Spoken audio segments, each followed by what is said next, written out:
Welcome back to r/LegalAdvice, where people ask questions, get advice, and we get satisfaction. If you are new to my channel, please don't forget to subscribe to join our amazing community, and without any further ado, let's dive right into the stories. And the first one is titled, Towed from Parking Lot as a Paying Customer, Not Sure Who to Go After in Small Claims Court.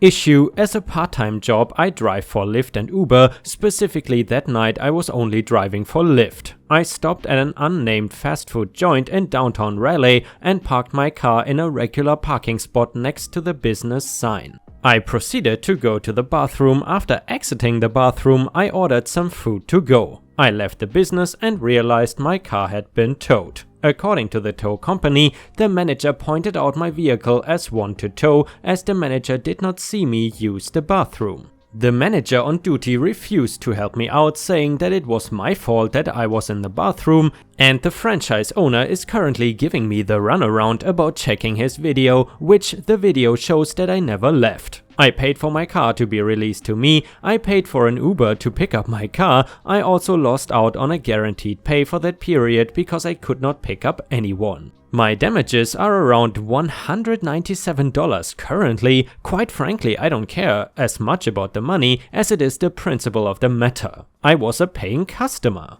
I have sent a demand letter outlining that they have 10 days to come up with payment before I file in small claims court. My questions are, number 1, who do I sue in small claims court? Right now my focus is on the franchise owner, but after looking up the property tax records it appears that the lot is owned by the company and not the franchise. I'm guessing I sue the franchise owner. Do I include the tow company, the manager on duty, or the corporation? How do I find out if the franchise is under an LLC or similar? Number 2, how do I find out information on where to serve the actual corporation? Number 3, if I don't sue the tow company, how do I compel them to attend court? Number 4, I did yell and cuss at the manager after returning to the store from getting my car out of the lot. I did not damage anything or threaten anyone. The franchise owner said I should have been arrested. Would have the cops arrested me at the time or just trespassed me from the property? Next one, can I include the filing fee, hiring a process server? Number 6,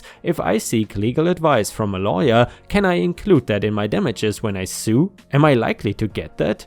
And a user in the comments answered the questions. In regards to question number 1, name both the manager and the business in the small claims suit, have them fight over who has to pay. The tow company is not responsible, so don't put them on the suit. Number 2, you can look up online to see where they are registered. You could also put the restaurant's address and have the manager on duty receive service. Number 3, you cannot unless you name them in the suit. Number 4, who knows/cares, what ifs don't have much purpose. Number 5, maybe you would have to look up the rules for your county to see if you can include filing fees. Number 6, you're not likely to get that since your damages are so small and a lawyer would easily double and triple them, but you could try. I don't recommend that.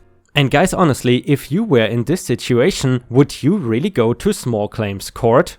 AKA, would you really pursue that over $200? I mean, $200 is a lot, but still, I'm not sure if I would go to court for that. And either way, I'm curious, have you ever gone to small claims court anyway? How was it? Let us know in the comments. And the next one is an update to the towed car story. So along with sending the demand letter, I also called Large Burger Company's corporate number. The call was recorded and I explained the situation as best as I could, knowing full well that the call was recorded and would be sent back to the franchise owner. The franchise owner called back 2 days later and I started off by apologizing for yelling at his employees, but that I felt wronged at the time. The franchise owner said he watched the video and due to the time listed on the receipt, 10:16 p.m. versus the time listed on the tow receipt, 10:26 p.m, that he still did not 100% believe me, but that he just wanted to be done with the situation and agreed to pay for the tow. He asked for the tow receipt and got a bit angry with me when I explained to him that I sent him a demand letter as he had not received it yet and that the demand letter included all the receipts. Anyways, today I received a certified letter in the mail with a money order for the tow amount, which I stated was all I wanted through the phone conversation. So basically the matter is resolved to my satisfaction. I probably could have pushed for compensation from the Uber ride, $7 to get my car, and the missed Lyft guarantee for that hour. I drive for Lyft and Uber part-time, would have earned $40 that hour, but I just wanted the $150 for the tow. Thanks again for answering my questions, and I'm glad I didn't have to file a small claims case. And guys, if you have watched until here, please don't forget to like the video and also post some star emojis in the comments if you want to support my channel. Thank you very much in advance, your support is very much appreciated. And the next one is titled, "Gun was burgled and used to shoot at law enforcement, how do I get it back?" in Texas. A year ago, a man burgled my store and stole a revolver. He ran out, I called the police, they cornered him at his home. He used the stolen firearm to shoot at the police, they shot and killed him. The Texas Rangers were called in and have jurisdiction. I have spoken with a couple of rangers and their receptionist, and nobody really can tell me who's in charge of it or when the gun will be returned. I was told months ago that it might take a while, but would get it back. It was being held as a shooting death was involved and it needed to go to a grand jury to ensure it was a clean shoot. From what I understand, the man who burgled the firearm cracked and it was suicide by cop, a clean shooting on their end. He opened fire at the police after a standoff at his home. They had attempted to get him to come out and surrender, had his father plead with him, but eventually he came out and opened fire. No police or anyone, but the burglar were harmed. It's now been over a year and I kinda wanna talk with someone directly, find out where it is, what the exact status is, etc. Where do I begin? And a user in the comments said, "The gun is a key piece of evidence and there's no way it will be returned until after the case is closed. Even then, it is unlikely. You can continue to speak with the people at the police station, but it is unlikely that you will see your gun again." And by the way guys, I'm curious, you know, when you live in, let's say, Europe, you always hear that essentially every single American person owns a gun, but I'm pretty sure that is not exactly right. So therefore I'm curious, how many of my viewers actually own a gun at home? Let us know in the comments. Update, gun was burgled and used to shoot at LE. Cliffs, my store was burgled of a revolver, the thief ran, got pulled over and then in a chase fled to his home, was surrounded, eventually came out shooting and was killed. The firearm had been the one he had taken from me and was taken as evidence. Update, I was informed in June the case had been closed. I had not heard back from them, so this past month I really wanted to track it down, find exactly where it was, the judge who presided over the case, etc. Basically do all the things I probably should have done from the start, but didn't because I was told to be patient and wait. I was not getting anywhere. The local receptionist at the Texas Rangers office would not return my calls. The ranger I had spoken with in the past would not either. I sent an email to the local detective I worked with and asked her how I could go about seeing if their office had my firearm, and she didn't get back with me either. I eventually called the main office in Austin and spoke with a woman. She took all my information and told me she would send an email to the right people and that I should wait. I did. I got a call a couple days later from the ranger who I had spoken with last June, and he says he's coming by Thursday to release the firearm. So I'm about to call the lady in Austin and thank her. Looks like I should be getting it back soon. Thank you for those of you who advised me to be diligent and follow up on calling about it. A lot of people told me to forget about it and that I would never get it back, not gloating, but they were very clearly wrong and probably talking out of their butt and not legal expertise. Everyone should probably know that already when posting in this section. All's well that ends well here, though. Yes, and obviously that is something you have to be aware of when posting in r/LegalAdvice, because obviously it is not, usually at least, lawyers talking to you, but instead sometimes there are people who literally talk out of their butt. And that is no insult to r/LegalAdvice or something, but that is just a concept of the subreddit, because literally everybody can give you legal advice. And in my opinion, that is what makes the subreddit so fascinating. And the next one is titled, Neighbor cut down 50 trees on my parents' property in the middle of the night, Colorado. My parents woke up this morning and discovered that approximately 50 trees on their property had been cut down. Some of the smaller trees, 6 to 8 feet tall, had only the top half cut off, but the larger trees, 60 plus years old, had been completely cut down. The person who cut them down did their best to hide the damage by placing branches and rocks over the stumps and leaned some of the chopped down trees against other trees so it looked like they were still standing. It is quite obvious which neighbor had done it because the only trees cut down from an alley directly in front of the one specific neighbor's home, in which they now have a very clear view of the mountains and lake. Their only view from their house previously was of the trees. The trees that were cut down block a semi-major road and bike path. The trees were a large noise and privacy barrier to both neighbors and road traffic. My parents had no idea what to do when they saw the trees, so I advised them to take photos to document, call the sheriff to report the damage, and contact an arborist to get a price in replacing the trees.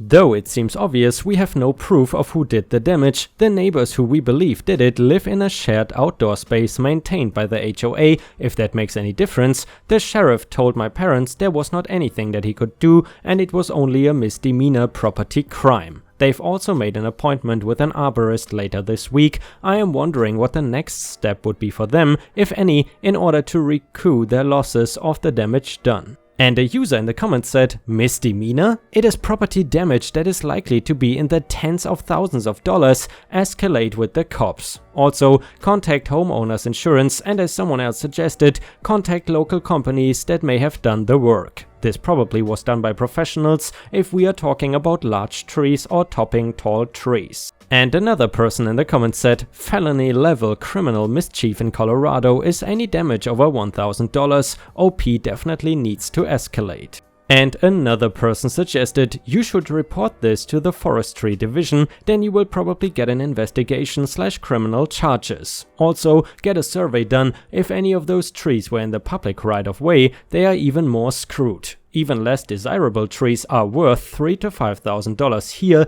Get a lawyer and you will probably end up owning that beautiful view yourself. And guys, unfortunately, there have been no further updates so far, but in case something comes up, I will of course read it in a video. Please excuse me for that, but this story was just too interesting not to read it. I hope you understand. And the next one is titled, Neighbor Building the Winchester Mystery House? Unceasing construction for 6+ years on a single family home. I am in Denver, Colorado. When I moved in about 5 years ago, my roommate mentioned that the house across from our building had been undergoing construction for at least a year when she moved in. They often work 7 days a week and are frequently in violation of the noise ordinance by starting at 5 AM or earlier. When I complain, DPD simply says noise complaints are at the bottom of their list of priorities, understandable, and that they will get to it if they can. To my knowledge, they have stopped by once or twice and want them to keep it down. It is a single family home with a bizarre level of construction. They have put in and jackhammered up at least 3 driveways. They have fully replaced the roof twice. They have essentially installed a second basement floor, replaced brick, built brick fencing, etc. Quite often it is so loud we just cannot get any work done. I work from home and cannot sleep even with 2 white noisemakers. And by the way guys, that would be my absolute worst nightmare doing this Reddit stuff. I might even go as far as saying that I would probably go crazy. I know this seems so minor, but after 5 years of constant noise, not even taking the weekends off, I am going batty. Is there any potential solution or way to address it? We have tried talking to contractors. My former roommate even left a note for the owner of the building, but of course we have never heard back. TLDR, constant 7 days a week construction for 6+ years on single family home. Anyone to complain to? Any way to find answers of how long it will go on? Any rights for neighbors to enjoy some sort of quiet existence? Update, found the owner, looking into it now. Update number 2, the owner appears to be a broker/real estate agent based out of Boulder. Number 3 update, it is my bedtime, I will be calling about permits tomorrow. This now sounds even more shady. Update number 4, busy day for me, but I have an email out to city inspector's office, will keep updating, today is day 3 of chainsaws all day. And a user in the comments said, do they have permits? If not, call code enforcement. If they do, call your city councillor or your mayor and asks what you can do to have their permits held up due to the level of noise they are imposing on their neighbors. Be polite but keep the pressure up, appear at town hall meetings, write regularly, call regularly, go to every permit review and make yourself heard. And you know guys, I think I've talked about this in the past, but in Europe I actually have neighbors. They are not really building their house for 6+ years or something, but for easily 4+ years ever since they moved in. Every single weekend they are hammering their wall and I assume they are putting pictures up or something. I would love to see how their apartment looks like. I just cannot believe that they are really putting up pictures every single weekend.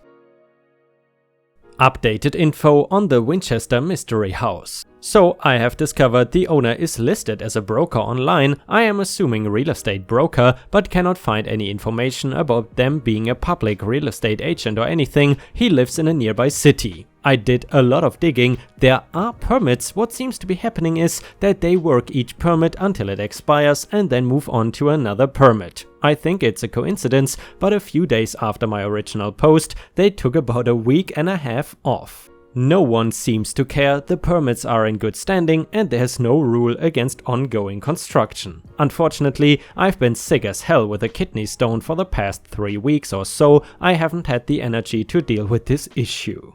And they just started doing major work on the front yard. There are 3 small earth movers. Yes, this is a single family home with a fairly tiny yard. There are also huge trucks idling pretty much all the time. They have also blocked off the street for parking. The noise now starts at 7:15 to 7:30 and goes on until around 6 p.m. They are often yelling at each other in Spanish. I have surgery coming up next week and there's nothing I would like more than a little peace and quiet.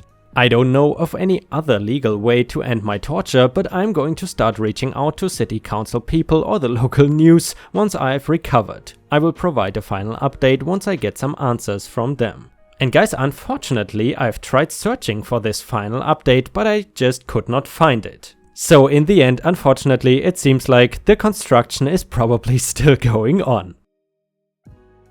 And the next one is titled, Floridian who rented a car in California, turned in the vehicle and was told everything was fine, contacted by rental car company a week after turning in vehicle for a $600 damage claim on a small, barely noticeable scratch underneath the front bumper. How do I fight this? Hi all, I went on vacation in California in August 2016. I rented a car there for 3 days. The rental was prepaid using a debit card. This was my first mistake. Drove the vehicle from San Francisco to Yosemite and then down to Los Angeles. No accidents, no problems at all. When I turned in the vehicle in Los Angeles, the attendant said everything looked great. Because I had no accidents or problems along the way, I didn't take photos. My second mistake. About 4 days later, I get an email from the rental car company claiming there was a 6-inch scratch underneath the front bumper. This seemed really shady and ridiculous to me, so I ignored it. Fast forward to October 2016 and I receive a call from a third-party damage claim company telling me that there was about $600 worth of damage on the vehicle and asking me for payment. In the mail I received the official damage claim with photos enclosed. The damage photos, which were not timestamped by the way, are incredibly dark and shady and show a little black splotch underneath the bumper that looked like it could be easily buffed out. Basically, it does not look at all like $600 worth of damage.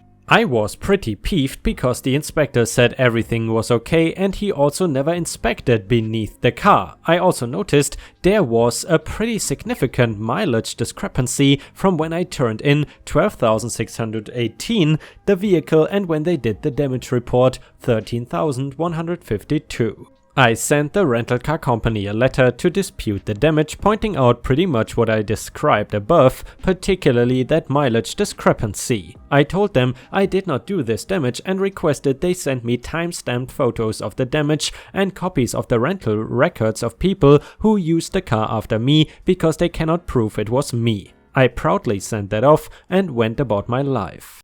Fast forward again to about mid-March of this year, and I got an email from the third party telling me that my dispute was rejected. They gave some bullcrap response that I'm the one who needs to provide the timestamped photos of the damage when I returned the car. I agree that I made a big mistake by not photographing the car. I have one photo from our campsite in Yosemite, but it is kind of a faraway picture. But then again, they are trying to get me for a damn scratch underneath the bumper, so even if I had thought to take photos, I certainly wouldn't have splayed myself on the ground to take pictures underneath the car. They then told me I have 3 options. Number 1, they can take $50 off of the damage claim. Number 2, they can set up a payment plan for me. Nope. Number 3, I can dispute it further with their collections agency. Basically, it is clear they never read my letter at all and they just want me to pay up. I am at my wit's end and just want this to go away. I am young and just emigrated to another country in February. I have an outstanding credit score and 0 debt. I don't want this to mess up my credit score. Their snail-paced response time made me think that they just dropped the whole thing. What should I do to fight this? Do I take it up with the collections agency? Thanks, and please let me know if you need more information. Edit, update, the rental car company emailed me to inform me that they have dropped the charges. To say that I'm relieved is really a gross understatement. I followed the steps at elliot.org on how to dispute a rental car damage claim. I sent an email to the third party asking them to confirm with the letter from the rental car company attached. They have confirmed and I have saved all the documents just in case they go after me again. And guys, I would love to know, have you ever rented a car? And if so, has anyone ever tried to scam you? Let us know in the comments.